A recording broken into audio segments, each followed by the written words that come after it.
America इस्रायलनं इराणवर केलेल्या हल्ल्यानंतर युद्ध नेमकं का सुरू आहे हे अनेकांना कळत नाहीये. का यांचं भांडण सुरू आहे असे प्रश्न अनेकांना पडले. झेनझी असो, शाळेतली मुलं असो, सगळ्यांना असं वाटतं की हे नेमकं काय सुरू आहे. तर आपण पाहूयात व्हिडिओत की हे भांडण का सुरू आहे. इराणकडे शक्तिशाली अण्वस्त्र तयार होतात असं अमेरिका आणि इस्रायलला वाटतंय.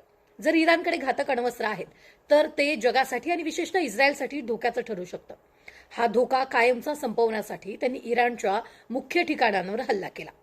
अमेरिकेचे अध्यक्ष ट्रम्प यांना इराणमधील सध्याची सत्ता बदलून तिथे नवीन विचारांचं सरकार आणायचंय. इराणचे सध्याचे नेते जगात अशांतता पसरवतायत असं ट्रम्प यांचं मत. पुढे तुम्ही हमास किंवा हिजबुल्ला संघटनांची नावं याआधी ऐकली असतील, ज्यांनी इस्रायलवर हल्ला केला. याच संघटनांना इराण मदत करतो असा इस्रायलचा आरोप असल्यामुळे इस्रायलनं थेट इराणवर निशाणा साधला. पुढे जगाला लागणारं खूप तेल इराणजवळ असलेल्या समुद्रातून वाहतूक केलं जातं. इराणनं हा रस्ता बंद करण्याची धमकी दिली होती. जर हा रस्ता बंद झाला तर जगात पेट्रोल डिझेल खूप महाग होईल.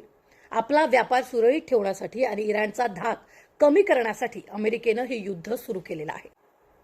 तर आता तुम्ही म्हणाल अमेरिकेला यातून काय हवंय आणि अमेरिकेला यातून काय फायदा होणार आहे. तर मी सांगते, अमेरिकेला इराणसोबत नवीन अणुकरार करायची इच्छा आहे.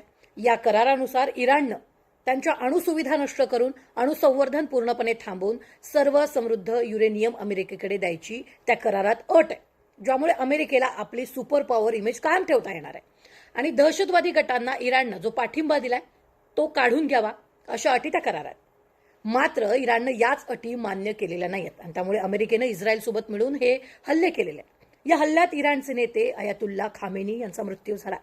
ही इराणसाठी खूप मोठी गोष्ट आहे आणि अपमानास्पद सुद्धा आहे. त्यामुळे चिडलेल्या इराणनं अमेरिकेच्या सैन्यावर पलटवार केला. एकानं मारलं की दुसऱ्यानं बदला घ्यायचा, या चक्रामुळे हे युद्ध आता वाढत चाललेलं आहे आणि त्याचे प्रत्येक अपडेट झी 24 तास तुमच्यापर्यंत वेळोवेळी पोहोचवत आहे.